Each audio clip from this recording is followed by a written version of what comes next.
do Paulinho. Bom dia a todos, meu nome é Juliano Galli, eu sou coordenador de Jornalismo e Liberdade de Expressão do Instituto Vladimir Herzog, e esse é o segundo dia do seminário sobre assédio judicial contra jornalistas e comunicadores que o Instituto Vladimir Herzog promove em parceria com o escritório Flora, Mateus e Mangabeira Sociedade de Advogados. Queria começar minha fala agradecendo ao FMM-SA pela parceria na realização desse projeto, a TVT, parceira na divulgação e que também está retransmitindo o debate de ontem e o de hoje, as duas mesas de ontem e as duas mesas de hoje. Queria agradecer também à Luminate, ao Galo da Manhã, ao Google e à Secretaria Nacional de Proteção Global do Ministério da Mulher, Família e Direitos Humanos, que são financiadores da área de jornalismo e liberdade de expressão do Instituto Vladimir Herzog, e principalmente aos jornalistas, comunicadores, profissionais do direito e defensores de direitos humanos que participaram das mesas de ontem e participarão das mesas de hoje.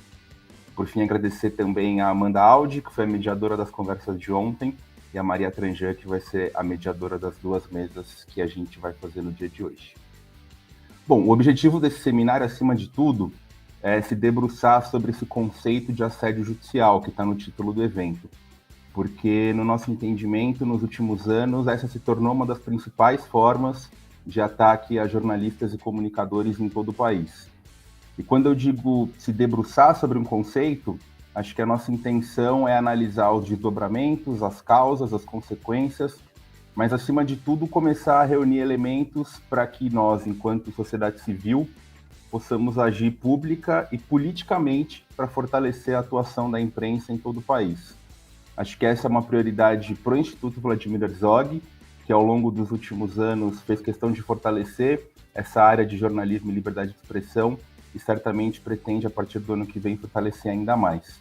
Acho que nesses momentos nunca é demais ressaltar que o Instituto é uma organização que leva o nome de um jornalista que foi perseguido, torturado e assassinado pela ditadura militar única e exclusivamente por fazer um bom jornalismo. Aquele jornalismo que dá voz a toda a população e que busca garantir a promoção da cidadania para todos os brasileiros e todas as brasileiras.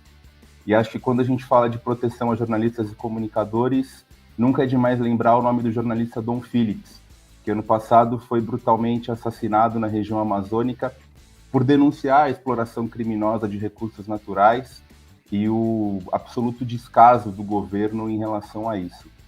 E acho que também nunca é demais ressaltar a gravidade dos dados de violência contra jornalistas e comunicadores que colocam o Brasil em colocações absolutamente constrangedoras nos diversos rankings internacionais de liberdade de expressão. O que a gente percebe ao longo dos anos é que, infelizmente, não é novidade que profissionais da imprensa sejam perseguidos, atacados e criminalizados por tornarem públicas informações que os detentores do poder não gostariam que fossem de conhecimento da população. Mas acho que, mais do que nunca, é o momento da gente reagir contra essa prática e reafirmar o nosso compromisso com os valores da Declaração Universal dos Direitos Humanos, especialmente o seu artigo 19, que diz que todo indivíduo tem direito à liberdade de opinião e de expressão. Me parece que esse é o único caminho para que a gente possa finalmente combater os ataques à democracia no Brasil e no mundo e garantir a construção de um país mais justo, socialmente responsável e preservar direitos e conquistas internacionais que interessam a toda a humanidade. Nunca é demais lembrar que não existe democracia sem um jornalismo forte, seguro, independente e comprometido com o interesse público. E a nossa missão, acima de tudo, é atuar para fortalecer e ampliar para toda a sociedade de forma efetiva e verdadeira o regime democrático brasileiro. Como eu disse, a gente teve duas mesas ontem, teremos duas mesas hoje. Então eu gostaria de chamar aqui o André Mateus, da Flora, Mateus e Mangabeira, Sociedade de Advogados, que vai contar um pouco mais como vão ser os dois debates no dia de hoje. Bom dia, André. Bom dia, Juliano. Bom dia a todos. Bom, primeiro eu gostaria de agradecer ao Instituto Vladimir Herzog, a TVT, por essa transmissão, por esse seminário maravilhoso que a gente está fazendo hoje. Segundo dia do seminário. Ontem a gente teve duas mesas importantes. A primeira foi o papel do jornalismo no fortalecimento do regime democrático. Duas referências no assunto, a advogada Thaís Gasparian e Eugênio Butch, um jornalista, um acadêmico de referência no assunto. A segunda mesa foi violência e impunidade, como garantir a segurança de jornalistas e comunicadores, e o advogado Diogo Flora estava na mesa. Bom, hoje a gente vai falar sobre SLAPP, a segunda mesa que se inicia em breve. SLAPP, Estratégia Judicial para Censurar o Debate Público. E mais tarde, a partir das 2 horas, é a mesa lawfare contra jornalistas e comunicadores. A gente tenta passar todos os assuntos que a gente tem de importante para falar sobre o assédio judicial contra jornalistas, que nessa conjuntura que a gente está vivendo aumentou muito. E então essas mesas são pensadas nisso.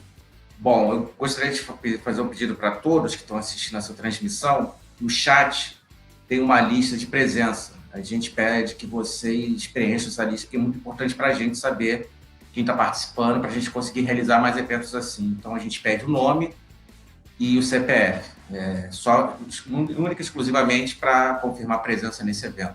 Peço a todos, gentilmente, que entrem no chat, tá no canal da TVT e do canal do Instituto Vladimir Zog. Bom, eu gostaria de chamar a próxima mediadora de hoje, a Maria Trajano. Ela é antropóloga, coordenadora da área de proteção e participação democrática do artigo 19 e representa a Rede de Proteção de Jornalistas e Comunicadores, é parceira com a gente nesse evento e nessa rede de proteção. Bom dia, Maria, tudo bem? Bom dia, André, bom dia, Juliano, bom dia a todas, todos e todas que estão nos assistindo. Eu sou a Maria, eu gostaria de agradecer muito aos nossos organizadores pelo convite para mediar esse debate tão importante e urgente para o campo da defesa da liberdade de expressão e da garantia da proteção para comunicadores em todo o Brasil. Vou reforçar o convite para todos que não conseguiram ver as mesas de ontem ao vivo, para irem nos canais da TVT e do Instituto, para conferirem. Foram espaços cheios de elementos para a gente pensar nesse fazer a comunicação no Brasil de forma segura, de forma sem censura, de forma sem intimidação. E também queria reforçar o que o André trouxe agora, para todo mundo assinar esse formulário, né, colocar lá o seu nome, o seu CPF, é muito importante para registro de presença e para que a gente consiga organizar mais debates como esse. A mesa de hoje é SLAPP, Estratégia Judicial para Censurar o Debate Público, e a gente tem alguns debatedores, o Carlos Gaio, que é gerente jurídico da Associação Media Defense, e antes de ingressar nessa organização, o Carlos trabalhou por mais de 10 anos como advogado sênior na Corte Interamericana de Direitos Humanos e também trabalhou para fundações de direitos humanos e ONGs no Reino Unido e no Brasil, se especializando em direito internacional dos direitos humanos, mecanismos da ONU e litígio internacional. Carlos também é mestre em Relações Internacionais pela Universidade de Essex, no Reino Unido, e advogado graduado pela Universidade Federal do Paraná. Também temos aqui com a gente o Lucas Mourão, que é advogado graduado pela UERJ, pós-graduado em Direito Civil pela UCAM e Direito Digital pelo ITS-UERJ. É mestrando em Direito Público pela UERJ também. E a gente tem com a gente também o Paulo César de Andrade Prado, jornalista e editor do blog do Paulinho, finalista do Prêmio Comunix em 2011, na categoria Melhor Blog do Brasil, associado efetivo da ABI, Associação Brasileira de Imprensa, e membro do grupo Esporte pela Democracia, formado por jornalistas, esportistas e artistas, e signatário da Carta Às Brasileiras e aos Brasileiros em Defesa do Estado Democrático de Direito, documento histórico em defesa da democracia brasileira. Então agora eu queria abrir os trabalhos dessa mesa, passar a palavra para os nossos debatedores e começar levantando alguns questionamentos para vocês, para motivar um pouco essas primeiras intervenções. Então eu queria pedir para vocês começarem contando para a gente o que é o SLAPP, o que é essa sigla em inglês, como ela se traduz para o cenário brasileiro, como ela tem se colocado no dia a dia dos comunicadores aqui no Brasil e como ela tem sido vista no judiciário também.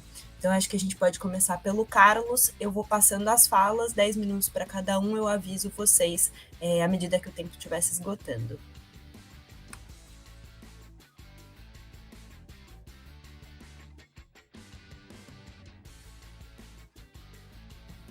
Carlos, eu acho que você está com o microfone fechado. Ok, agora sim, agora vai. Bom dia Maria, agradeço o convite do Instituto Vladimir Zog, do FMM-SA, é um escritório parceiro da gente aí no Brasil. É um prazer estar aqui com vocês para conversar sobre SLAPPs e sobre assédio judicial contra jornalistas. Passo direto ao ponto, a sua pergunta, Maria, que são os SLAPPs, né? SLAPP é um fenômeno novo, bom, não tão novo, mas recente, que se caracteriza, na verdade, pelo abuso do sistema judicial para processar jornalistas. Então, existem algumas características de um SLAPP, e o objetivo desse tipo de fenômeno, de ação, não é realmente defender os direitos à privacidade ou à honra, ou ações de difamação, como normalmente a gente vê, e que são legítimas. O objetivo desses processos são silenciar e censurar jornalistas, impedir a crítica e impedir a participação pública. Daí vem o nome Strategic Lawsuits Against Public Participation, que é o nome em inglês. Isso foi criado nos Estados Unidos, litígio estratégico contra a participação pública. Os alvos desse tipo de ação não são só jornalistas, mas também são membros de organizações não governamentais, pesquisadores, pessoas que fazem publicações de interesse público e que, claro, geram desconforto nas pessoas que são, ou corporações que são objeto desse tipo de processo. Nos Estados Unidos, claro, o sistema jurídico é diferente do nosso, o common law é diferente do civil law, do direito civil. Nos Estados Unidos, há alguns anos, vários estados têm aprovado leis anti-SLAPPs. Eu acho que a definição do SLAPP vem muito desse tipo de legislação, de leis que foram aprovadas nos Estados Unidos, cujo objetivo é proteger o discurso público.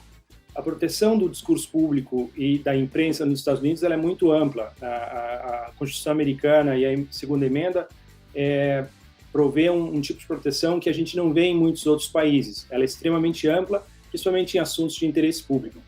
E essas leis anti-SLAPP, o objetivo delas é facilitar o arquivamento dessas ações logo no início, sem precisar entrar no mérito.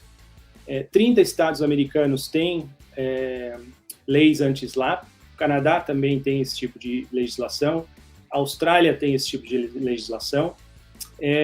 No Reino Unido, um projeto de lei está sendo discutido nesse momento no parlamento, existe um interesse por parte do atual governo de passar uma lei, de implementar uma lei nesse sentido. E na Europa existe uma campanha muito interessante e muito forte de organizações da sociedade civil denunciando o uso do direito, dos processos judiciais para silenciar jornalistas. E as características principais dos SLAPPs, como eu dizia, não são defender a honra ou a privacidade, os direitos legítimos dos proponentes, mas silenciar os jornalistas. E algumas características desse tipo de ação fazem dessa definição bastante óbvia. E eu acho que os exemplos que a gente tem no Brasil ajudam muito a gente a entender esse tipo de abuso judicial. Por exemplo, no Brasil, o Lucas é o advogado do João Paulo Cuenca, que está respondendo ou teve que responder mais de 140 processos em virtude de uma crítica que ele fez à Igreja Universal e ao Bolsonaro no Twitter. Então, esse uso coordenado de ações judiciais contra um jornalista específico ou contra um meio de imprensa independente é uma característica bastante óbvia desse tipo de ação. Outra característica são os reiterados processos contra o mesmo jornalista. Então, toda publicação de um jornalista resulta num processo contra ele. Acho que o Paulinho é um dos nossos exemplos mais gritantes desse abuso do direito que a gente tem no Brasil e talvez no mundo. A Media Defense tem um alcance global, então a gente está vendo processos e casos em todo o mundo e a gente não vê nada como o que está acontecendo no Brasil nos últimos anos. Até como uma referência, nesse ano de 2022, a Media Defense está apoiando 41 casos em relação ao Brasil. É o país com o maior número de casos de jornalistas sendo processados, pelo menos na nossa experiência, em todo o mundo. E 9 outros casos estão em processo de análise, de aprovação. Então é muito possível que até o final desse ano a gente chegue a 50 casos de jornalistas sendo apoiados pela Media Defense, nesse caso, no Brasil, que é um número impressionante. Acho que só o ano passado, quando a gente apoiou os casos do João Paulo Cuenca, a gente teve um número maior em relação a isso. E o que eu queria ressaltar, que eu acho que é muito pouco debatido no Brasil, é o papel do judiciário em coibir esse tipo de atuação. E eu falo isso com a perspectiva do direito internacional, que é a nossa área de atuação principal, porque a Convenção Americana sobre Direitos Humanos prevê a proteção do direito à liberdade de expressão, no artigo 13, mas ela também prevê o direito de retificação e resposta, que é o artigo 14 da Convenção Americana. Então, esse tipo de ação judicial que supostamente busca a reparação da privacidade ou da honra de alguém, ela precisa, em primeiro lugar, buscar a retificação ou a correção da informação que foi supostamente erroneamente publicada.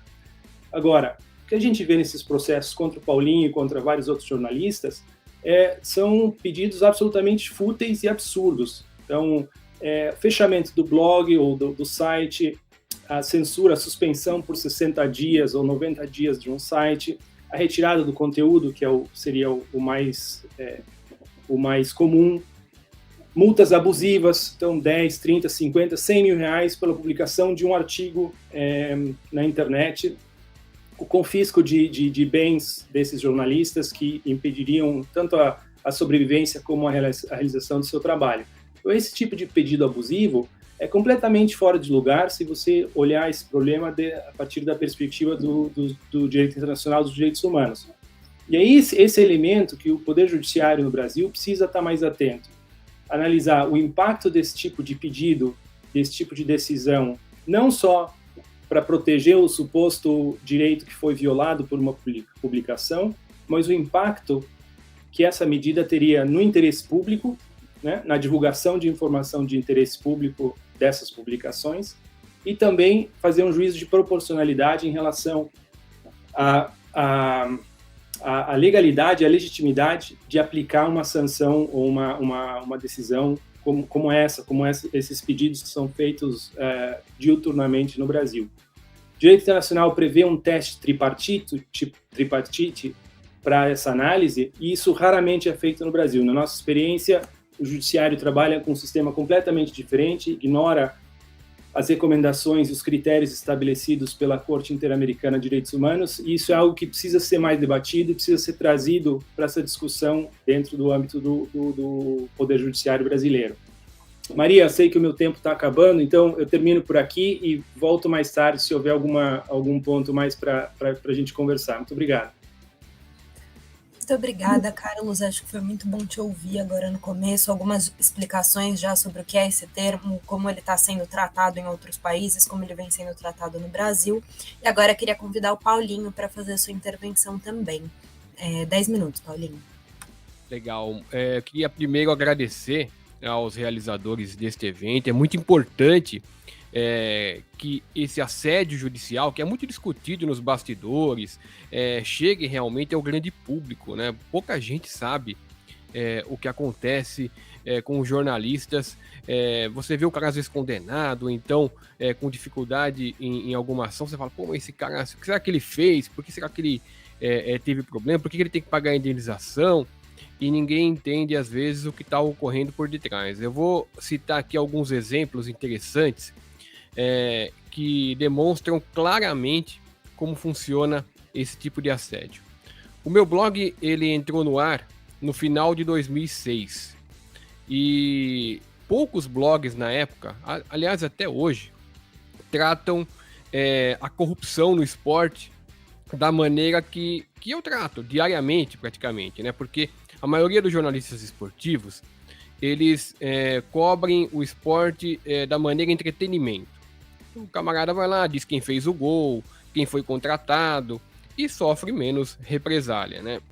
No meu caso, eu conto o que ocorre nos bastidores do esporte. E em 2008, quando o Kia Jogabichian, que é um iraniano famoso, inclusive muito influente no futebol, hoje é o maior agente esportivo ao lado do Jorge Mendes, ele estava tentando entrar no Corinthians e o meu blog começou a demonstrar a associação dele com cartolas do Corinthians para poder criar um sistema que pudesse remunerar ilegalmente a todos eles. E isso começou a criar um grande conflito, porque começou a se discutir dentro do Corinthians se ele seria ou não retirado de cena.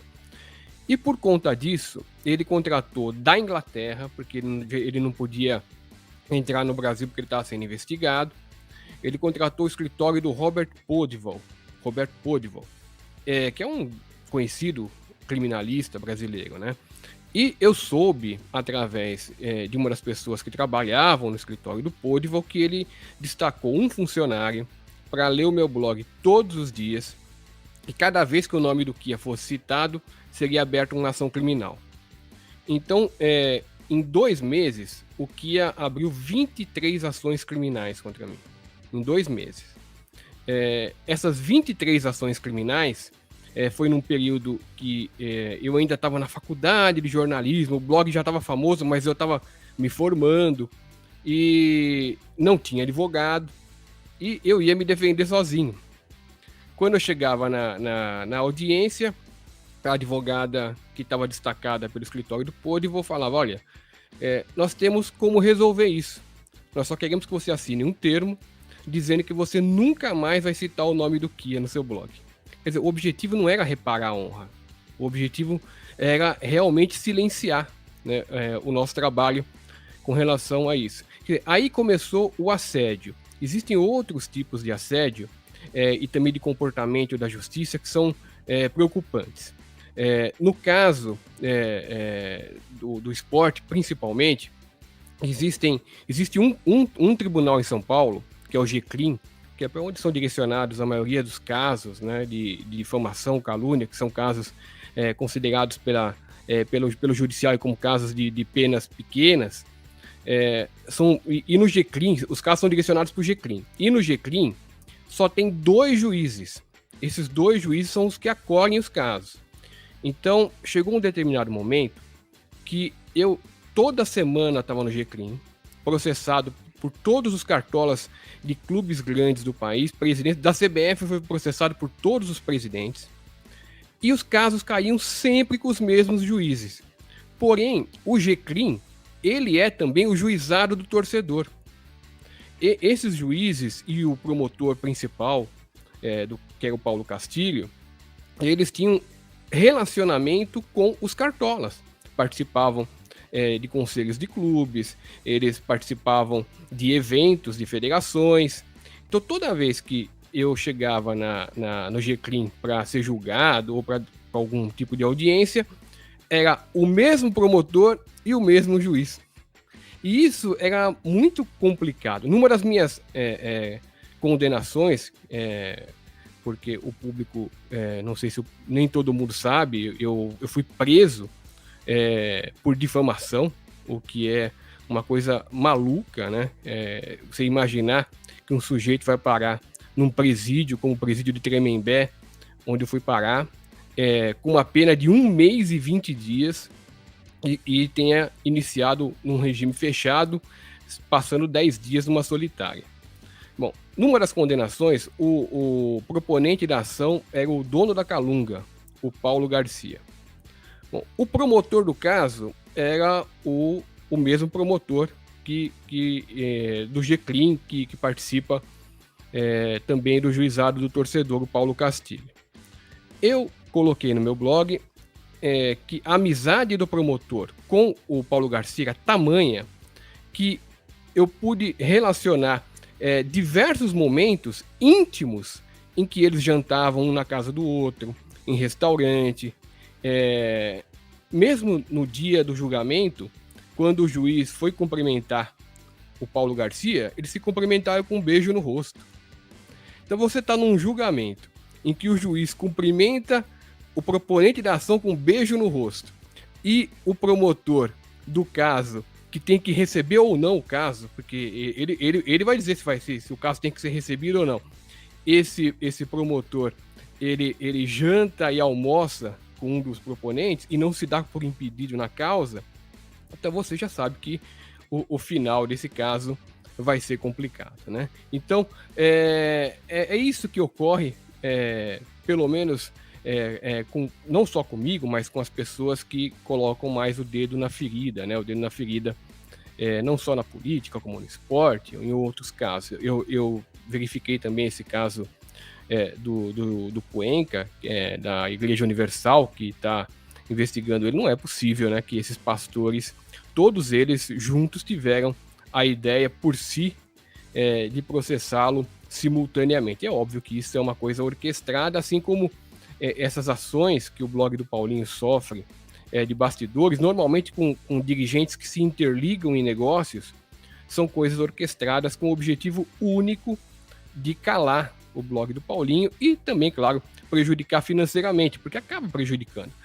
Você imagina, eu vou preso por difamação,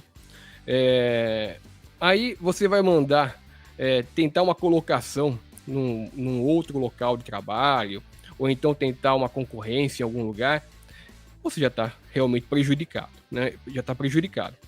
E com condenações cíveis, por exemplo, eu tenho um caso que a dona da Crefisa, a Leila Pereira, que é bilionária, ela entrou com uma ação judicial. Eu não tinha advogado na época. E o juiz deu uma liminar dizendo que tinha que retirar uma matéria do ar. Eu retirei a matéria do ar. E por não ter advogado, eu enviei no e-mail do tribunal a comprovação de que eu tinha retirado a matéria do ar e mandei também para o advogado da parte, pedindo a gentileza de que ele juntasse no processo. O juiz ou não recebeu o e-mail ou não recebeu a comunicação da outra parte, começou a dar multa diária. Hoje eu tenho uma execução nesse caso de mais de R$1 milhão, tendo cumprido a decisão judicial. Então, isso são só alguns casos, como o tempo está acabando, eu não tenho como falar todos, porque são muitos. E eu queria terminar minha fala agradecendo muito a Media Defense, ao escritório FMMSA, que acolheram os meus casos. Eu realmente tinha muita dificuldade de me defender, e graças a eles eu estou conseguindo trabalhar, porque nos últimos anos eu tenho trabalhado com uma faca no pescoço, porque depois que você é condenado a primeira vez e vai para a prisão, qualquer tipo de condenação, se você tiver 100 processos e for condenado em um, você volta para a prisão. Então, é realmente uma situação difícil que eu e outros jornalistas que atuam nos bastidores, seja do esporte, política ou qualquer outro assunto, acabam passando.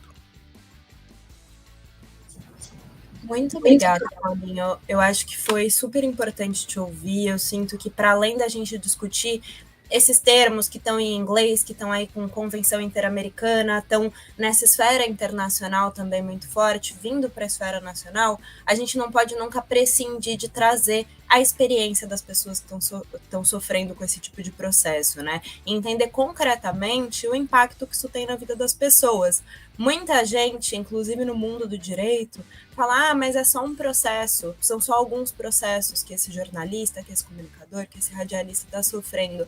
Mas, na verdade, a sua fala mostra muito pra gente como esses processos têm impactos diversos na vida da pessoa, né? Não é só na esfera judicial, não é só nem na esfera de trabalho, mas também tem impactos na família, tem impacto nas relações pessoais, tem um impacto econômico muito forte, como você mencionou aí, esse valor da condenação. Então, tem vários aspectos muito importantes da sua fala que eu acho que a gente tem que refletir sobre, até para conseguir avançar nesse debate, para conseguir acúmulos e, enfim, vencer esses desafios que estão colocados para o exercício da liberdade de expressão no Brasil hoje. Queria convidar o Lucas para fazer sua fala, 10 minutos, Lucas.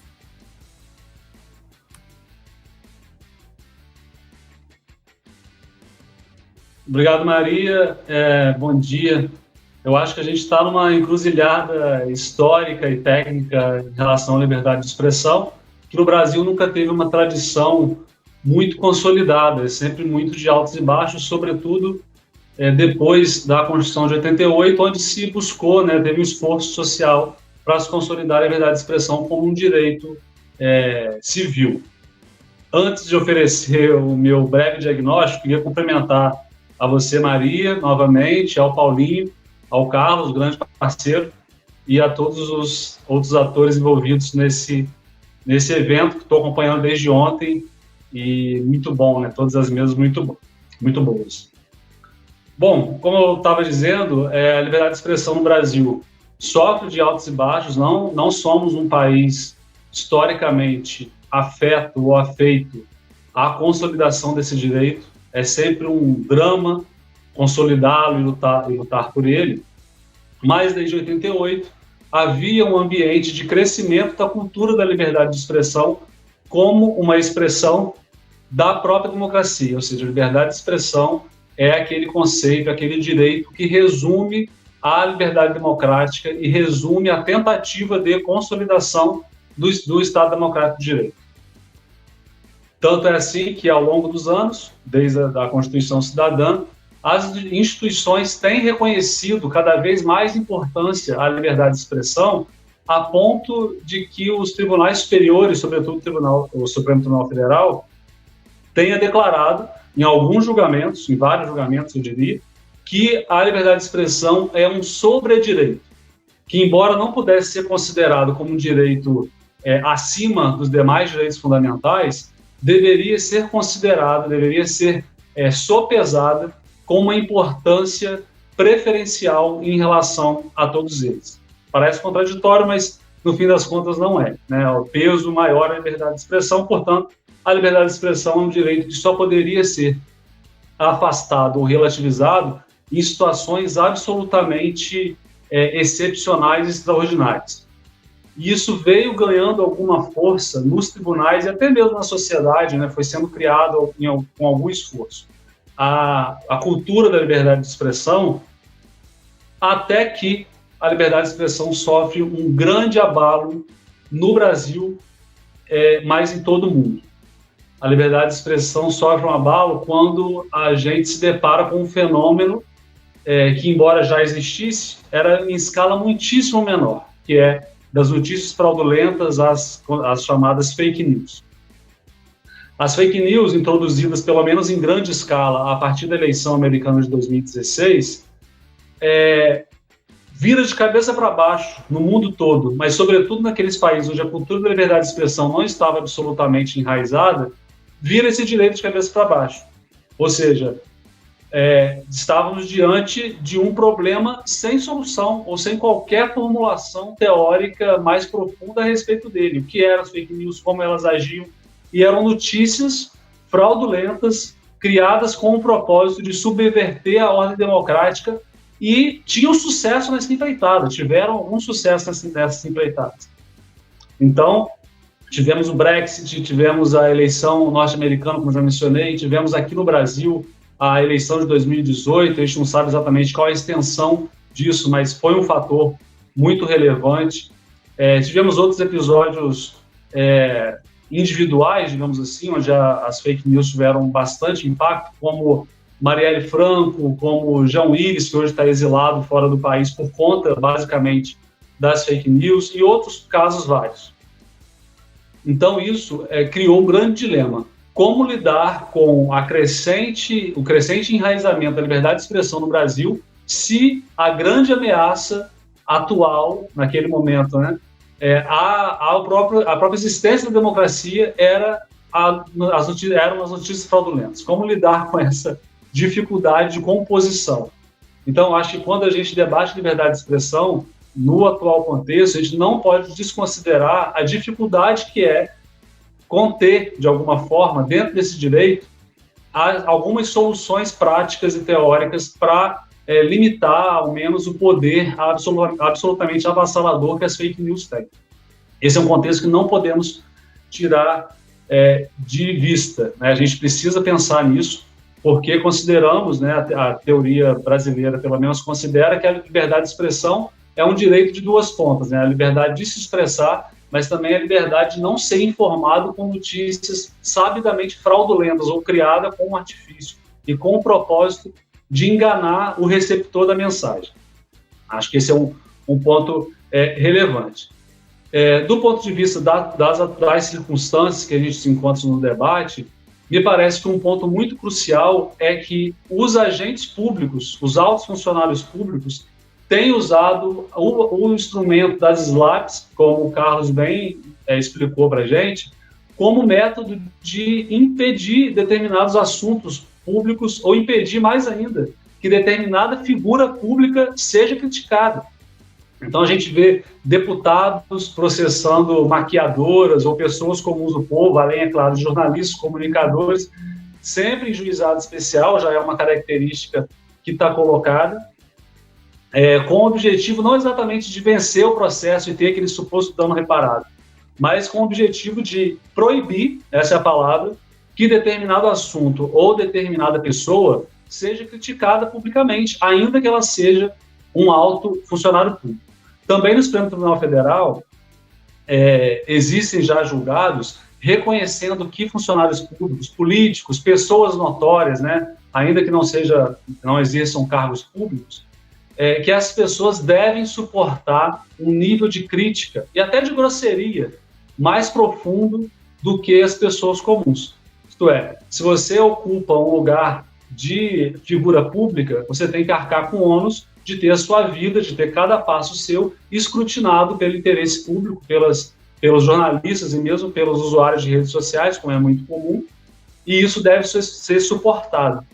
E enquanto a gente não estabelece algum tipo de regulamentação para isso, e aí talvez as leis anti-SLAPP sejam uma saída, temos nos Estados Unidos várias experiências, agora no Reino Unido tem tido um debate bastante profundo sobre isso. Enquanto no Brasil não surge uma regulamentação nesse sentido, talvez o debate deva ir por esse lado, assim, sem querer ser pretencioso, mas me parece que esse seja o caminho.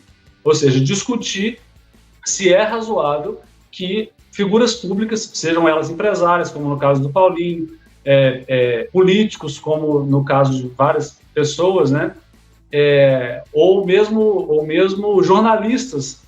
Vejam só, jornalistas que têm alguma envergadura pública estão processando pessoas, inclusive outros jornalistas, e dando cursos na internet de como processar jornalistas, como processar comunicadores e como vencer esses processos para impedir que ele próprio, esse jornalista famoso, seja criticado na internet. Então, assim, criou-se, né, a gente vinha num crescimento de uma cultura da liberdade de expressão. Agora inverteu, a gente está no crescimento da cultura do SLAPP. Todo mundo que tem uma oportunidade, que vê uma brecha, quer fazer uso desse artifício para se proteger ou mesmo para tirar algum tipo de vantagem econômica, vendo que o cenário é bastante favorável para esse tipo de discussão. Então, me parece que esse é o caminho inicial, ou seja, aprofundar um pouco esse debate sobre a razoabilidade e mesmo o direito de quem ocupa posições privilegiadas de poder, seja econômico ou mesmo de fama, de processar pessoas comuns ou comunicadores em geral, por conta de algum tipo de crítica. Acho que esse é o diagnóstico de maneira bastante precária, é claro, e a partir disso é que, na minha opinião, a gente deveria buscar construir as soluções de maneira conjunta, observando, é claro, os avanços que já têm acontecido no direito internacional. Ótimo, obrigada, Lucas. Acho que foi muito importante te ouvir, até para localizar também esse debate nos contextos históricos, nos contextos sociais dos países. Agora a gente entra numa nova fase da nossa live, a gente vai entrar num debate aberto. A ideia é que a gente troque mais tranquilamente, sem tanta formalidade de tempo, de contar, enfim, elementos aí para fala, perguntas muito específicas, mas para a gente trazer outros insumos, trazer outras colocações sobre esse tema. Queria convidar vocês para ficarem muito à vontade também, abrirem o microfone, se colocarem, trazerem suas perspectivas. E eu vou começar deixando uma pergunta, então, só para instigar o debate, mas não se sintam necessariamente presos a ela, fiquem à vontade para discorrer sobre o tema da forma que vocês acreditarem ser melhor. Então eu queria colocar, acho que trazendo um pouco tanto o que o Lucas colocou, quanto o que o Carlos trouxe em termos mais conceituais e o que Paulo trouxe da experiência dele mesmo, como que as cortes internacionais têm enxergado os SLAPs e como o judiciário brasileiro tem visto também esse fenômeno, né? Há uma diferença? É similar? E no Brasil, vocês sentem que tem uma diferença muito grande, por exemplo, dependendo do estado que estão sendo julgados esses processos? Como que tem se colocado isso na nossa dinâmica nacional para a gente conseguir também mapear melhor esses riscos, mapear melhor a forma como tem se dado essa censura? Enfim, queria só deixar esse questionamento para os nossos palestrantes, mas fiquem à vontade para falar do que vocês acharem mais interessante. Eu, tomando a frente aqui, eu acho que do ponto de vista do direito brasileiro, né, das cortes brasileiras, ainda é difícil fazer uma mensuração, porque, a bem da verdade, o judiciário brasileiro não se debruçou de maneira mais robusta sobre esse fenômeno. A gente tem um ou outro episódio, teve episódio da Elvira, né, 10 anos atrás, teve do Cuenca, que são dois grandes expoentes desse fenômeno, tem o Paulinho, mas, a bem da verdade, o judiciário brasileiro não se interessou da forma como deveria por esse assunto, né? O que a gente teve de mais avançado, talvez, aí peço até o caso para me corrigir, se for o caso, é a recomendação do CNJ sobre judicialização predatória, que seria uma forma, né, do SLAP, seria uma espécie de SLAP, que é quando uma determinada organização, através de seus membros, processa um comunicador em todas as federações, das unidades da federação, impedindo, portanto, a sua defesa. Foi o que aconteceu com o Paulinho, com o Cuenca e com a Elvira, por exemplo. E aí a recomendação do CNJ é que isso fosse reunido numa só jurisdição para que fosse julgado conjuntamente. Isso é o que tem de mais avançado do ponto de vista do judiciário brasileiro. Não há grandes avanços, infelizmente. Sequer o termo, né, SLAP, ou os seus equivalentes, assédio judicial, ou judicialização predatória, né, tem algumas diferenças, mas no contexto geral é basicamente a mesma coisa. Sequer esse conceito é exatamente aprofundado, não tem essa formulação teórica.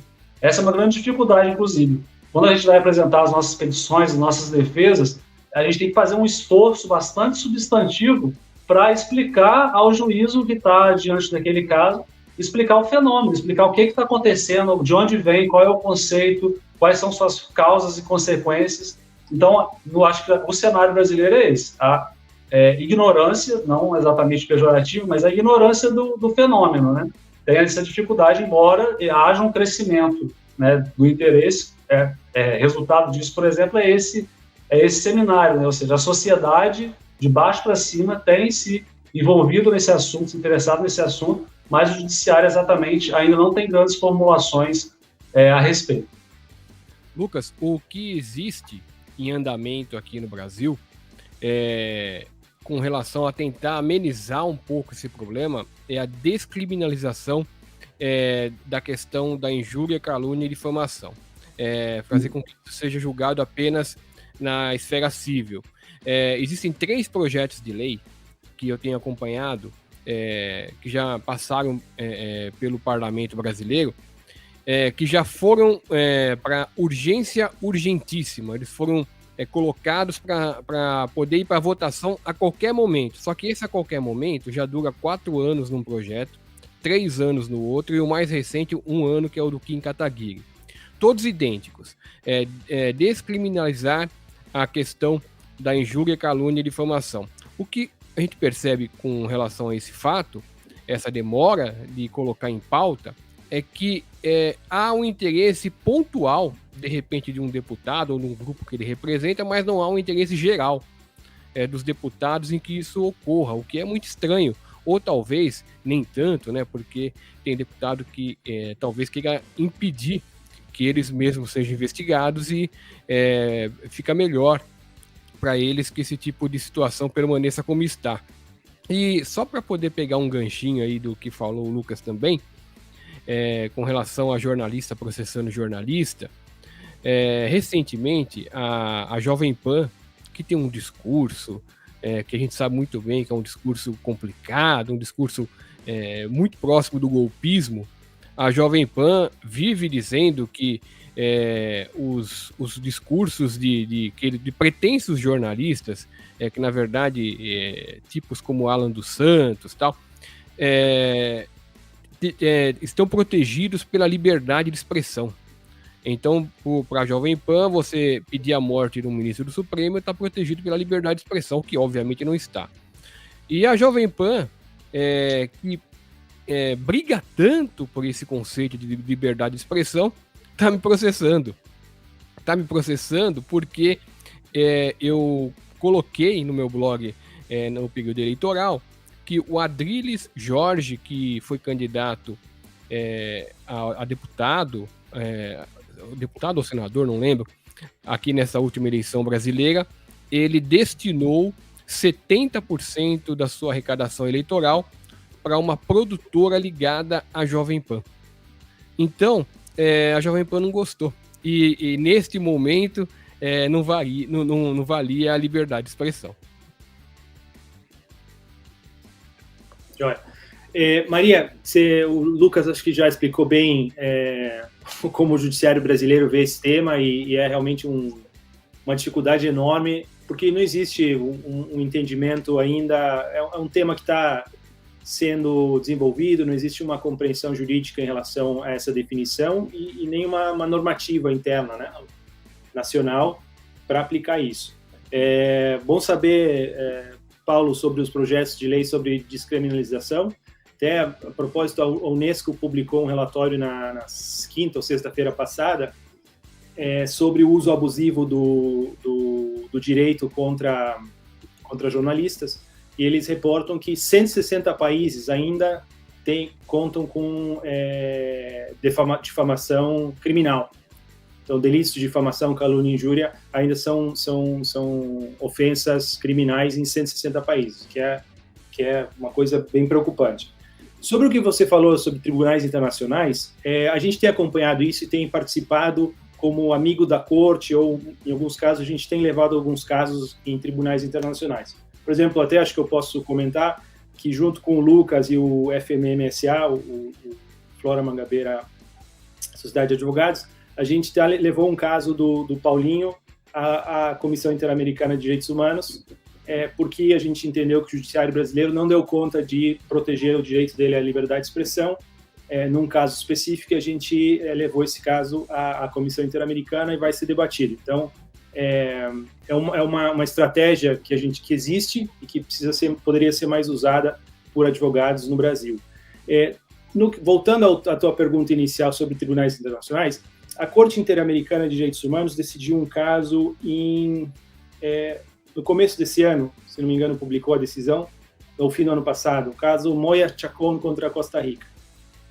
E nesse caso, um jornalista publicou uma nota no jornal La Nación, que é o principal jornal na Costa Rica, falando que um policial no interior do país, na fronteira com o Panamá, estava sendo investigado por contrabando.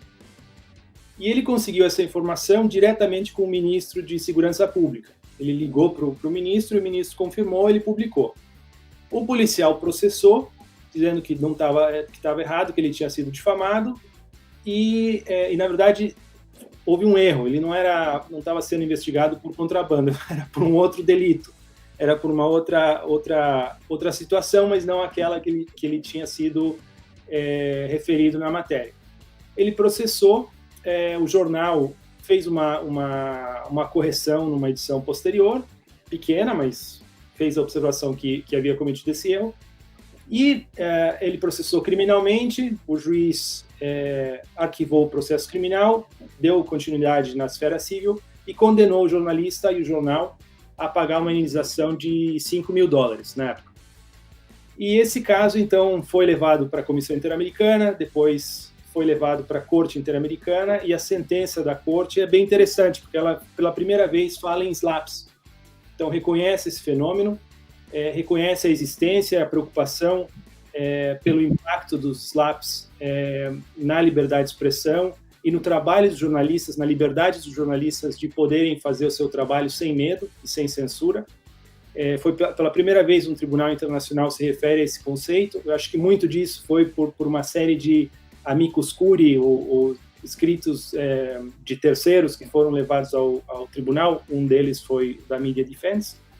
E a corte fala que é preciso permitir ao jornalismo o espaço para errar. Sem uma margem de erro, não existe jornalismo independente.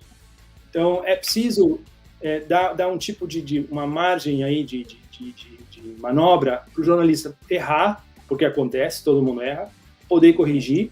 Para isso existe, eu comentava o artigo 14 da Convenção Americana sobre retificação e resposta, né? Corrige e tá tudo bem, segue o jogo. Agora, esse tipo de indenização abusiva, nesse caso nem era tanto no Brasil, que a gente vê muitas indenizações abusivas. Esse é o grande problema e causa um efeito inibitório na liberdade de expressão. Por outro lado, o Tribunal Europeu de Direitos Humanos também esse ano mencionou os LAPS pela primeira vez num caso russo. Era um caso no qual uma entidade governamental processou um jornalista, então, um ativista, na verdade. Então, os dois principais tribunais regionais de direitos humanos, a Corte Interamericana e o Tribunal Europeu, já se referiram aos LAPS com grande preocupação. Nos tribunais internos, a gente vê a dificuldade que o Lucas comentou no Brasil. Eu vou comentar rapidamente um caso que aconteceu aqui no Reino Unido. Uma jornalista do jornal Guardian, a Carol Cadwallader, ela publicou muitas matérias sobre o Brexit e sobre o financiamento dessa campanha do Brexit por pessoas, por milionários, que teriam uma ligação com o governo russo. E uma dessas pessoas processou, o principal financiador da campanha do Brexit, processou a jornalista, e esse caso tramitou por anos no Tribunal de Justiça aqui em Londres, e foi extremamente difícil para ela, porque além do estresse de eventualmente ser condenada por milhares de libras, ela teria que pagar o custo dos advogados. E as custas processuais aqui é uma coisa completamente fora de qualquer parâmetro que eu conheço. Ela estava com a possibilidade de ter que pagar mais de 500 mil libras em custas de advogados. Só em custas. Isso sem contar a indenização que eventualmente ela teria. Ela foi defendida por um grande advogado, ou dois grandes advogados, ganhou o caso. Então, a juíza, finalmente, na sentença que foi promulgada agora há poucas semanas, decidiu que o que ela escreveu estava protegido pelo interesse público, né, não houve difamação, mas a juíza não precisava ter feito, mas ela foi além e ela comentou sobre slaps. E ao comentar sobre slaps, porque parte da argumentação da defesa da jornalista era que era um slap, era um caso abusivo, né? O desequilíbrio de poder econômico entre o proponente da ação e a jornalista era enorme. Ele não processou o jornal, ele processou a jornalista por uma fala que ela fez numa TED Talk e por um comentário que ela fez em rede social, não pelas reportagens que ela publicou no Guardian. Então, aí também é outro critério, que esses processos são normalmente contra jornalistas freelancers ou blogueiros ou independentes, e não contra o meio de comunicação que tem uma possibilidade de responder isso. Mas a juíza, e isso foi preocupante, a juíza, ela não precisava ter feito, mas ela quis se referir aos LAPs e disse que não era SLAP, que existia uma causa legítima nesse processo e que ela não via isso como um SLAP. Então foi um retrocesso grande essa decisão, essa menção ao SLAP nesse processo da jornalista, e a gente vê, não é só no Brasil, mas em outros países, a dificuldade da falta de regulamentação normativa desse tipo de situação, desse tipo de processo, para que os próprios juízes possam aplicar a norma corretamente dentro da sua capacidade, da sua jurisdição. E a gente, como acontece no Brasil, aconteceu isso recentemente. Apesar da decisão ter sido positiva, deu ganho de causa ao jornalista, essa menção específica foi bastante negativa. Tem um caso que eu acho interessante de contar, que está acontecendo agora também, que mostra bem a diferença de entendimento de juízes, né? Há algum tempo, eu fiz uma matéria contando que um clube aqui do Brasil, que estava recém-criado, ele estava sendo adquirido por um sujeito que, há alguns anos, ele havia sido preso sob acusação de pertencer à máfia chinesa. E foi o que eu contei. E era verdade. Ele foi preso sob essa acusação. Bom, esse sujeito entrou na justiça e processou, pedindo para tirar a matéria do ar, aquela coisa toda. E a juíza, antes de receber a queixa, ela deu uma liminar dizendo o seguinte, que eu tinha que retirar a matéria do ar, que eu tinha que pedir desculpas pro proponente da ação. Quer dizer, ela nem julgou o mérito. Ela disse que eu tinha que pedir desculpas e ordenou a todas as operadoras do Brasil que impedissem o acesso ao meu blog. Isso antes de receber a queixa e antes de me ouvir. E isso aconteceu. Todas as operadoras retiraram o acesso do meu blog. Em tese, eu tive que pedir desculpa pro cara, né? Bom, até que nós formalizamos a nossa defesa e ganhamos a liminar, fizemos cair a liminar na segunda instância e depois ganhamos a causa. Porque era realmente absurda. Porém, o que acontece? Até hoje, se você for acessar o meu blog pela Claro, que é a provedora Claro, a Claro ela não dá mais acesso ao meu blog. Mesmo tendo ganhado a causa e mesmo ela tendo sido notificada a voltar a dar o acesso. Quer dizer, olha o enorme prejuízo que isso me causou por uma decisão absolutamente arbitrária da juíza, né? Quer dizer, ela teve que voltar atrás, a liminar caiu, eu ganhei a causa, todas as operadoras foram notificadas, o meu blog ele é acessado pela Vivo, pela TIM, pelas demais, mas a Claro, apesar de notificada pelo judiciário, notificada pelos meus advogados, notificada por mim, ela insiste em não dar o acesso. Quer dizer, esse é um prejuízo gigantesco ocasionado por uma decisão absolutamente equivocada de uma juíza de um caso que o único objetivo de quem propôs a ação era realmente esse. Quer dizer, no fim, ele perdeu a ação, mas ganhou. Obrigada, pessoal. Acho que todas as intervenções foram super potentes. Eu, particularmente, estou anotando tudo. Imagino que quem está assistindo a gente também está anotando muita coisa, também está fazendo várias pesquisas. Acredito que o Carlos vai ter que sair da live daqui a pouquinho, mas eu queria levantar aí uma outra temática que também apareceu um pouco na intervenção de vocês. Então, Carlos, fica à vontade também para pegar a palavra antes dos demais convidados e também se despedir aí do pessoal que está assistindo. Eu queria fazer referência, na verdade, a algo que o Lucas trouxe na fala dele, que eu gostei muito da forma como ele colocou, que é a encruzilhada histórica e técnica para se tratar da liberdade de expressão no Brasil. Ouvindo vocês, eu fico com um questionamento muito forte, porque SLAPS e, enfim, a forma como a gente tem tratado isso também no Brasil é muito importada, né? E eu sinto que tem uma diferença histórica entre o Brasil, a América Latina e esses outros países que estão produzindo esses contextos, que é uma diferença histórica, que é uma diferença, por exemplo, de uma trajetória histórica que é marcada por uma ditadura militar que tem a liberdade de expressão também como seu principal alvo. Até ontem a gente tinha em voga a Lei de Segurança Nacional, que foi amplamente utilizada contra jornalistas, contra comunicadores, contra pessoas e manifestantes fazendo críticas à gestão da pandemia de Covid-19. Essa lei era uma herança da ditadura militar que estava vigente até o ano passado. Então a gente tem um histórico muito marcado também, que é muito diferente desses outros países que estão produzindo e estão trabalhando em cima desses conceitos. Então eu queria deixar para vocês algumas provocações com relação a isso. Então, como são esses caminhos para a gente avançar nessa discussão no Brasil, né? Como contornar esses desafios que também são históricos para trajetória brasileira em se pensar a liberdade de expressão e como pegar esses padrões que são construídos em países com outras histórias, com outros contextos históricos e trazer eles para o contexto do Brasil de uma forma que seja adequada e que responda às nossas necessidades, responda a essas muitas violações que vocês estão trazendo aqui nas intervenções de vocês. E aí já colocando também um aspecto que eu acho que surgiu muito na fala de todo mundo, que é o papel do poder legislativo, né, para além do judiciário.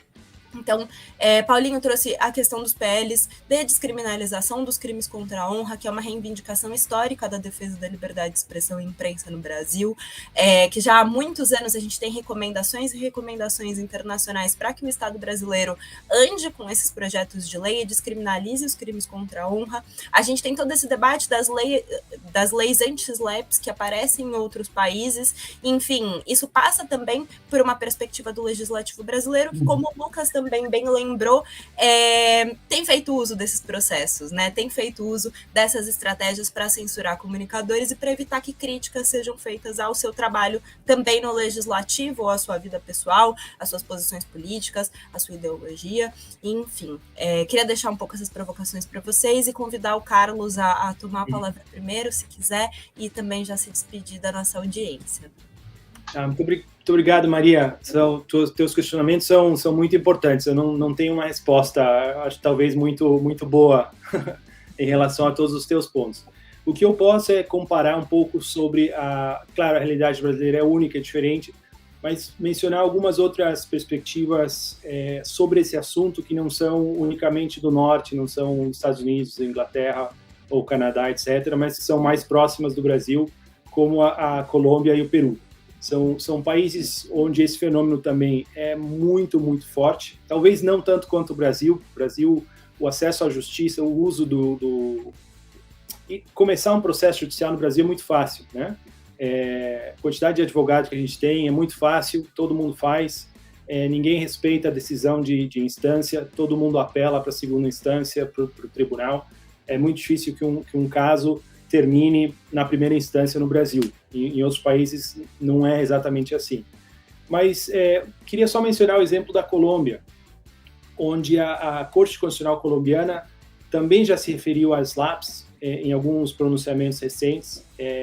Bem interessante, a Corte Constitucional colombiana é um tribunal muito progressista, tem um norte na proteção dos direitos fundamentais, direitos humanos, uma referência entre os tribunais, os altos tribunais na América Latina. E uma organização que é nossa parceira na Colômbia iniciou uma ação constitucional perante essa Corte Constitucional colombiana para exigir um pronunciamento da Corte Constitucional que determine a elaboração de uma norma sobre SLAPPs. E isso eles estão fazendo com base na obrigação dos estados de criar um ambiente favorável à liberdade de expressão. Essa é uma das obrigações que decorrem do artigo 13 da Convenção Americana. Não só os estados têm que coibir abusos, mas eles também têm que atuar de maneira proativa para favorecer a liberdade de expressão, criar um ambiente favorável. Uma vez que existe um abuso do sistema judicial para silenciar, censurar jornalistas ocorrendo, então, esse é o argumento. A Corte Constitucional deveria determinar que o Poder Legislativo discuta e adote uma lei anti-SLAPP. Estou usando anti-SLAPP porque é um termo fácil de usar, mas enfim, que adote uma legislação que proteja jornalistas, ativistas, comunicadores, vozes críticas que são objetos desses processos abusivos. Houve uma discussão no Senado da Colômbia já sobre esse tema. Na Câmara dos Deputados o processo não avançou e agora essa ação constitucional está pedindo que o Poder Judiciário intervenha e exija isso. Então, a gente está de olho nessa ação, acompanhando também, porque creio que poderia ser um precedente bem importante e valioso para a nossa discussão na América Latina também sobre esse tema. No Peru, a gente tem acompanhado vários casos de processos fúteis contra jornalistas. Eles não são só por difamação, injúria, calúnia. A gente vê aí uma coordenação dessas pessoas, desses grupos que tentam silenciar os jornalistas, usando de vários outros meios. Então, a gente não vê só ação civil, ação criminal em relação ao jornalista, mas eles tentam atacar de outras formas. Então, processos relacionados a uma outra atividade da jornalista, a gente apoia uma jornalista que denunciou abusos cometidos pela Igreja Católica por uma facção, uma seita, agora não sei como diz, um grupo da Igreja Católica no Peru, E esse grupo, então, está articulado, tem atuado de maneira bastante articulada com órgãos públicos, inclusive com o próprio Ministério Público, para investigar essa jornalista, não só pelo que ela publicou, mas por outras atuações que ela teve na sua carreira. Em El Salvador, da mesma forma, numa tentativa de silenciar alguns meios independentes de comunicação, não só eles são processados pelo que eles estão publicando, mas existe um processo tributário, então foi iniciado um processo tributário contra eles, inventaram uma denúncia penal de abuso sexual também, auditoria fiscal. Então, são várias outras formas, vários outros tipos de processos que são usados para tentar silenciar o jornalismo. A gente tem que estar de olho para tentar, pelo menos, trazer isso à tona, jogar luz a esse tipo de situação e impedir e proteger, na verdade, o direito dessas pessoas e dessas organizações de continuarem publicando no interesse público. Com isso, eu agradeço pela participação, pelas perguntas, Maria. Foi um prazer estar aqui com vocês, Lucas e Paulinho. E, bom, fico à disposição em outro momento para a gente continuar conversando. Até logo. Obrigada, Carlos. Até logo. Bom, a gente segue o debate aqui com o Paulinho e com o Lucas, então se vocês quiserem reagir a isso que Carlos trouxe para a gente também, a algumas coisas que eu coloquei, ou trazerem ainda outros elementos que estão aí na cabeça de vocês, todos queremos muito ouvi-los. Sim, Maria, eu acho que, de fato, não dá somente ou de maneira automática para importar soluções de outros países, sobretudo países do norte, que têm uma compreensão, uma dinâmica, e mesmo uma carga histórica muito diversa da nossa, né? Uma compreensão sobre liberdade de expressão e mesmo uma cultura de liberdade de expressão muito diferente, que não é exatamente mais errada ou mais correta, né? É só diferente. Nos Estados Unidos, por exemplo, liberdade de expressão tem uma dinâmica mais absoluta, embora não seja exatamente absoluta, mas é perto disso. Na Europa já tem um tempero um pouco diferente, mais próximo do nosso, inclusive, então não dá exatamente para importar de maneira direta. Isso me remete a um problema que a gente vem enfrentando, que remonta à inauguração da internet, digamos assim. Quando a internet surgiu lá nos idos dos anos 90, nos Estados Unidos foi criado a seção 230, que acabou ganhando fama como as 23 palavras que fundaram a internet. Porque essa norma deu imunidade aos provedores de comunicação de qualquer responsabilidade sobre aquilo que era publicado. Por exemplo, um Facebook da vida, tudo bem, não existia Facebook lá, mas só para ilustrar. Alguém que poste algo ilegal no Facebook, isso não responsabiliza, pelo menos de maneira imediata, a plataforma desse conteúdo que foi publicado lá. Com o avançar dos anos, isso foi exportado para a Europa e depois para o Brasil, com o Marco Civil da Internet. Isso vem gerando alguns problemas, porque como as plataformas absolutamente poderosas são imunes sobre tudo que acontece ali dentro, ou pelo menos prima facie imunes sobre o que acontece ali dentro, isso gera um ambiente muito propício para cometimento de atos ilícitos mais variados dentro desses provedores de aplicação, provedores de comunicação. E a crítica que se faz é justamente essa, né? Foi importado uma solução atemporal, né, de muito tempo atrás, né, descontextualizado do que a gente vive hoje, aplicada no Brasil em 2015, sem medir exatamente as consequências, dando uma vantagem muito grande para conglomerados de comunicação que são gigantescos, maior do que qualquer televisão do Brasil, por exemplo, e que conseguem, por exemplo, se livrar dessa necessidade de algum tipo de editoria. Isso só para dizer que a solução que funciona lá não exatamente funciona aqui. E uma outra pincelada que eu queria dar é que eu fiquei até surpreso que um dos proponentes dos projetos de lei que tramitam na Câmara ser um determinado deputado que é um quanto mais praticante de SLAPP, de assédio judicial no Brasil. Exatamente. Seria engraçado se não fosse trágico, né?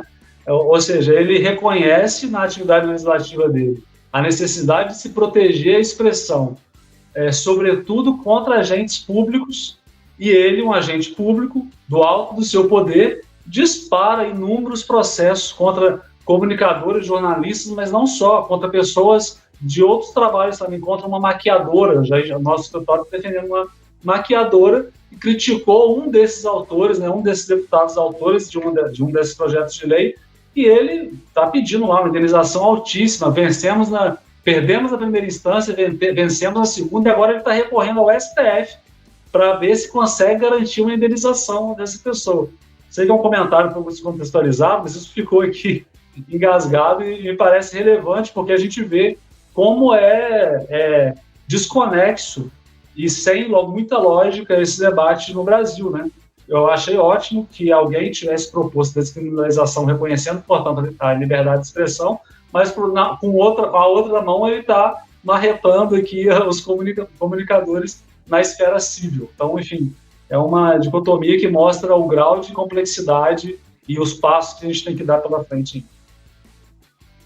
Olha, deve ser até por isso que o projeto não anda, viu? Ele assinou, talvez alguém fez, ele assinou lá, deixou lá e depois falou, quer saber de uma coisa? Eu vou deixar quietinho aqui e não vou reclamar, porque também não tem movimentação nenhuma depois de que ele conseguiu aprovar a urgência urgentíssima. Sabe o que eu estava pensando aqui? E eu percebo que as empresas de comunicação, elas são muito reativas na questão do assédio contra a jornalista, então elas vão lá, elas se defendem quando atacadas, mas elas não tomam muita iniciativa. Eu acho que falta muito essa questão da iniciativa para que esses 3 projetos de lei permanecem parados porque ninguém está cobrando. Então, muita gente diz, por exemplo, que o Jornal Nacional é capaz de eleger presidente e capaz de derrubar presidente num programa, dependendo de como for feito o programa. Mas isso daí, numa visão geral, se toda a imprensa do Brasil, que é atingida, porque quando você atinge um jornalista, atinge a todos. Porque você pode, não hoje, mas daqui 1 ano, 2 anos, ser também um dos processados. E eu acho que esse silêncio, essa morosidade no trato não só dos grandes conglomerados, mas dos próprios jornalistas que só reagem, não agem, isso facilita esse estado de coisas. Eu acho que deveria... existe, por exemplo, uma ação da ABI que está tramitando no STF, que eu também estou acompanhando, pedindo a mesma coisa que esses projetos de lei. E o negócio está parado há um tempão. E são raras, como o artigo 19. O artigo 19 é proativo, defende a causa, mas não são os meios de comunicação e não são os jornalistas unidos. Eu acho que os jornalistas unidos e também os meios de comunicação precisam sair dessa morosidade, porque o dia que isso acontecer, o dia que a imprensa passar a cobrar diariamente o porquê que esses 3 PLs que estão classificados como urgência urgentíssima não são tratados dessa maneira efetivamente, eu acho que certamente, no mínimo, eles vão para a mesa, nem que seja para que ocorra uma negativa. Nós não vamos aprovar. Mas tem que ir para a mesa. Para que possa ser analisado, para que possa ser discutido, eventualmente, sei lá, uma correção ou outra. Mas o que acontece muito é que os assediadores da imprensa, eles correm solto, porque eles não têm punição alguma. Raras são as punições. O cara que ele perde uma ação coordenada, como essa dos pastores da Igreja Universal contra o Cuenca, eles perdem e pronto, mas eles não têm punição nenhuma. Tem que ser cobrado pela imprensa, pela mídia, que exista alguma maneira de punir as pessoas que agem de maneira coordenada, ou seja, deliberadamente, como se fosse uma quadrilha, para poder prejudicar o trabalho de um jornalista ou de um grupo de comunicação. Obrigada, gente. Acho que, Paulinho, você trouxe elementos que são absolutamente importantes para essa discussão e para todas as outras que tangenciam a proteção a comunicadores no Brasil, né? Acho que esse aspecto da impunidade, de como esses crimes não têm uma responsabilização de fato, né? É sempre o jornalista, sempre o comunicador que acaba carregando o ônus de um processo, e a gente raramente vê as pessoas que estão aí como agentes dessas violações e até de outro aspecto que você trouxe, como mandantes dessas operações, né? Pensando nesses ataques que são orquestrados nesses processos que de forma alguma parecem ter sido de forma individualmente pensada, parece que tem uma estrutura por trás daquilo, e da dificuldade que a gente tem de proceder com investigações e responsabilizações nesse sentido, ainda mais depois de todos esses anos em que a gente tinha a pessoa no mais alto cargo do Poder Executivo Nacional praticando cotidianamente esses ataques, em alguma medida comunicando para as pessoas que isso era possível, né? Se você vê o presidente da República praticar uma determinada violência, praticar um determinado ataque, proferir uma determinada fala que seja estigmatizante, que traga ali alguns preconceitos com relação a uma categoria profissional, a uma comunidade indígena, a uma comunidade quilombola, é muito comum que o resto da população se sinta autorizada a fazer isso, porque isso quer dizer que é possível praticar esse tipo de violação. E acho que é importante esse aspecto também de toda a imprensa no Brasil que for atingida, se ela se levantar, se ela se comunicar, se ela estiver junta nessa demanda, como a gente consegue combater isso com mais facilidade, ou pelo menos denunciar que isso está acontecendo com mais facilidade. Eu sinto que também, nesses últimos anos, infelizmente, porque houve um aumento expressivo desses ataques, infelizmente, porque a gente teve esses agentes políticos atuando também como principais violadores contra jornalistas, contra comunicadores, a gente tem também um caldo político importante para trazer esse debate à tona, né? A gente viu alguns grandes meios de comunicação se posicionarem sobre alguns ataques de uma forma que nunca antes tinha sido vista. Então, acho que a gente também não pode perder isso de vista, porque agora a gente vai mudar de cenário, porque agora a gente vai começar a pensar em outras coisas no que diz respeito à proteção de comunicadores. A gente não pode deixar de, responsabilizar os agentes dessas violações desses últimos anos, e 2, aproveitar esse caldo político de debate dentro da própria imprensa sobre essas violações para conseguir ter uma pauta conjunta. E aí eu lembro a importância do trabalho da Rede de Proteção a Jornalistas e Comunicadores, que a Artigo 19 constrói junto com o Instituto Vladimir Herzog e com algumas outras organizações de liberdade de expressão e imprensa,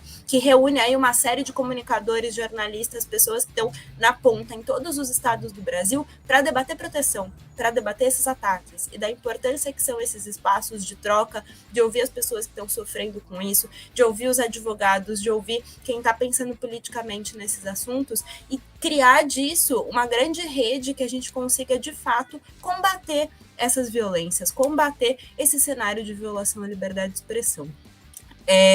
Acho que a gente está chegando no final do nosso tempo, então eu queria abrir para vocês fazerem considerações finais, trazerem aí mais alguns elementos que gostariam de destacar sobre esse assunto, e eu queria agradecer muito, porque para mim foi engrandecedor estar aqui, foi muito bom ouvir todos vocês, queria estender também ao Carlos, que não está mais com a gente, esse agradecimento, mas eu acho que é muito importante a gente ter esse tipo de conversa para a gente conseguir avançar nessas agendas. Sem dúvida. Eu gostaria de agradecer bastante o convite, de poder não só debater esse assunto que é importantíssimo e nem sempre é de conhecimento da população em geral, é de conhecimento de quem está na profissão, dos advogados, mas o público em geral às vezes não é informado, né, desse tipo de perseguição a que os jornalistas são submetidos.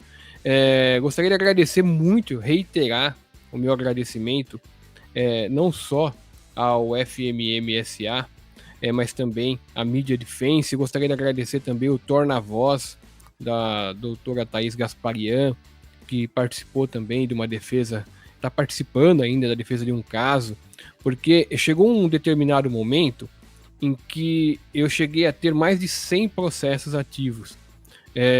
No GCRIM, aqui de São Paulo, eles separavam as duas prateleiras de baixo do cartório só para processos meus, o que é um absurdo, né?